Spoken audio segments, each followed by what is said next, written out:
Alfa Romeo participated in Formula One as both a constructor and engine supplier from 1950 to 1988. History. Alfa Romeo had often been a force in Grand Prix racing before World War II. Cars like the P2 and the P3 were winners on a regular basis until the German Mercedes and Auto Union cars came around in 1934. Alfa by this time had withdrawn temporarily as a manufacturer from racing, but continued to give direct support to privateers like Enzo Ferrari and his Scuderia Ferrari team. From 1934 to the start of World War II in 1939, Alfa rarely won and the cars looked rather outdated and badly built compared to the high-tech Silver Arrows. Alfa was able to make the 158 for the 1938 season, although this car was not really competitive against the Silver Arrows, but was to become totally dominant later on. Alfa continued to use this car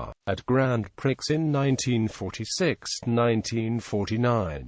When the new Formula One World Championship had come around, Alfa had absolutely dominated post-World War II racing from 1946 to 1949, winning every Grand Prix they entered with the exception of 3. In 1950, Nino Farina won the inaugural World Championship of Drivers in a 158 with supercharger. In 1951, Juan Manuel Fangio won while driving an Alfetta 159. The Alfetta's engines were extremely powerful for the capacity. In 1951, the 159 engine was producing around 420 bhp, but this was at the price of a fuel consumption of 125 to 175 liters per 100 kilometers. In 1952, facing increased competition from the former employee, Ferrari, Alfa Romeo, a state-owned company, decided to withdraw after a refusal of the Italian government to fund the expensive design of a new car to replace the 13-year-old workhorse. Surprisingly, Alfa Romeo involvement in racing was made with a very thin budget, using mostly pre-war technology and material during the 2 seasons. For instance, the team won 2 championships using only 9 pre-war built engine blocks. During the 1960s, several minor F1 teams used Alfa Romeo straight-4 engines in cars such as the LDS Mk1 and Mk2, Specials, Coopers and Tomazos. In the end of 1960s, Alfa Romeo was developing a new V8 engine for its racing cars. This engine was tested briefly in Cooper T86CF the 1st of March 68 by Lucian Bianchi. Alfa Romeo briefly returned to Formula One for the 1970 and 1971 seasons with a V8 engine based on the sports car unit. In 1970, the unit was mainly entrusted to Andrea D'Adamic, a long-time Alfa driver, in a third works McLaren. The combination often failed to qualify and was uncompetitive when it did run in the races. In 1971, a similar arrangement saw D'Adamic run most of the second half of the season in a works March car, with a similar lack of success. For 1976, Bernie Ecclestone did a deal for the Brabham Formula One team to use Alfa Romeo engines based on the new flat 12 sports car unit, designed by Carlo Chetti. The engines were free and produced a claimed 510 bhp against the 465 bhp of the ubiquitous Cosworth DFV, although the 12-cylinder Alfa engine was heavier and used more oil than water than the 8-cylinder DFV. Because of more mechanical processes going on in it, packaging the engines was difficult. They had to be removed in order to change the spark plugs, and the high fuel consumption engine required no fewer than 4 separate fuel tanks to contain 47 imperial gallons of fuel. Gordon Murray's increasingly adventurous designs, like the BT-46 which won 2 races in 1978,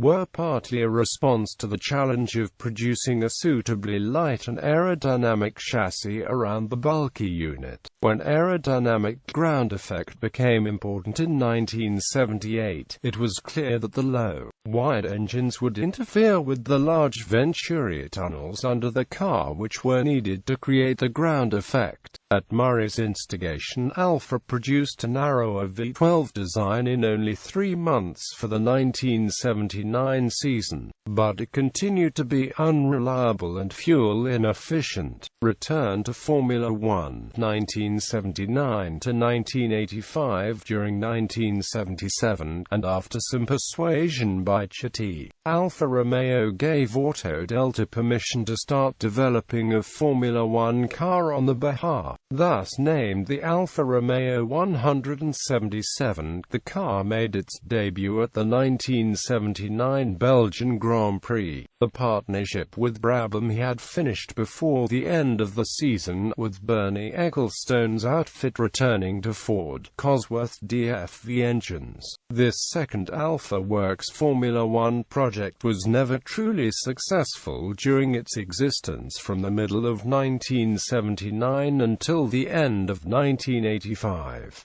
During this period, Alfa Romeo achieved 2 pole positions. Bruno Giacomelli led much of the 1980 United States Grand Prix before retiring with electrical trouble. 3 third places, 2 second places and 1 fastest lap. They also endured tragedy when the driver Patrick Depailler was killed testing for the 1980 German Grand Prix at the Hockenheimring. In 1981 they had the services of Mario Andretti, but continued to be dogged by poor reliability. After a restructuring of Autodelta, the team operations and design of the car were outsourced to Euro Racing in 1982, with the works engines still being supplied by Autodelta. The team's best season was 1983 when the team switched to the turbocharged 890 TV8 engine and achieved 6th place in the Constructors' Championship, largely thanks to 2 second-place finishes for Andrea de Cesaris.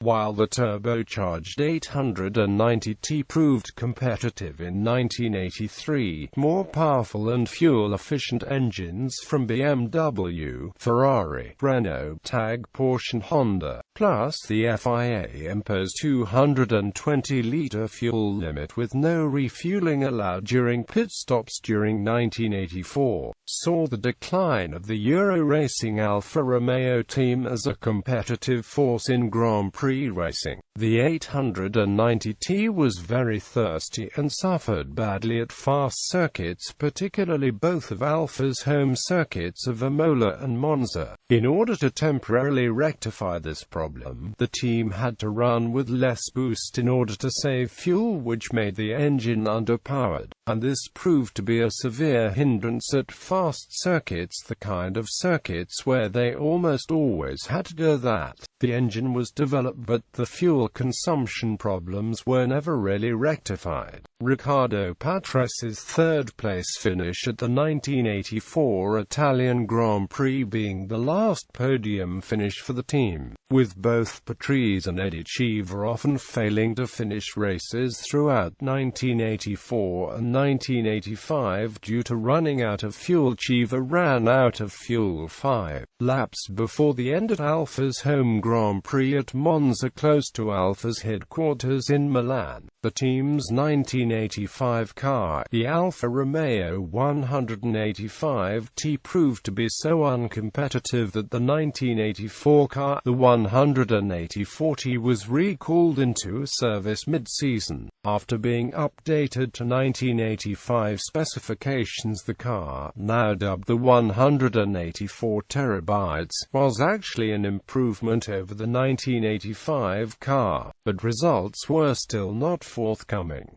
In an interview he gave in 2000, Riccardo Patrese described the 185T as the worst car I ever drove. Alfa Romeo pulled out of Formula One as a constructor following the final race of the 1985 season in Australia. Time after constructor years. For the 1987 season, Alfa Romeo made a deal to supply engines to Ligier, a Gianni Tonti-designed 850 bhp twin-turbo 1500cc straight-four named the Alfa Romeo 415T was tested in a Ligier JS29 by René Arnoux. When Fiat took control of Alfa Romeo, the deal was cancelled and Ligier had to use Megatron engines for the entire 1987 season. Alfa also supplied engines to the small and unsuccessful Italian Osella team from 1983 to 1988.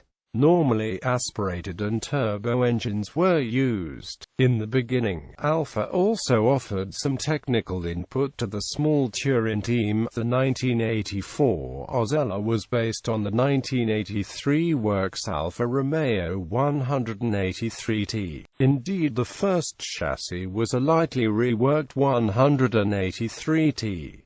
All the following Osella models up to the FA1L in 1988 had their origins in the 183T design. By 1988, the last turbo season, Alfa was fed up with the negative publicity generated by Enzo Osella's cars, so the Milan-based manufacturer prohibited the further use of its name in connection with the engine. The 1988 engines were simply dubbed Osella V8. At the end of that season, the relationship finished, ending Alfa Romeo's involvement in Formula One. In 1985, Alfa Romeo started a V10 Formula One engine project, in anticipation of the upcoming rules forbidding turbo engines. The engine was targeted to be used with Ligier Formula One cars. This was the first modern V10 Formula One engine, followed soon by Honda and Renault engines. In its first stage, the 3.5-litre engine produced 583 horsepower, and the last version from 1986 could produce 620 bhp at 13,300 revolutions per minute. After the cooperation with Ligier was cancelled, the engine was available to the 164 Pro Car project.